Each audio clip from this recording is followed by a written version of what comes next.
எனக்கு எதிராயோ பாளையம் இறங்கி என் மேலோர் யுத்தம் வந்தாலும், எனக்கு எதிராயோ பாளையம் இறங்கி என் மேலோர் யுத்தம் வந்தாலும், பயப்படேன் எதிராளி நிமித்தமாய் செவ்வையான பாதையில் நடத்திடுவார்.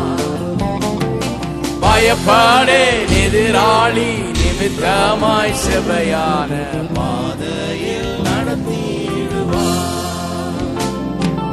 காலையும் மாலையும் வேளையும் கர்த்தரை கருத்துடன் பாடிடுவேன்.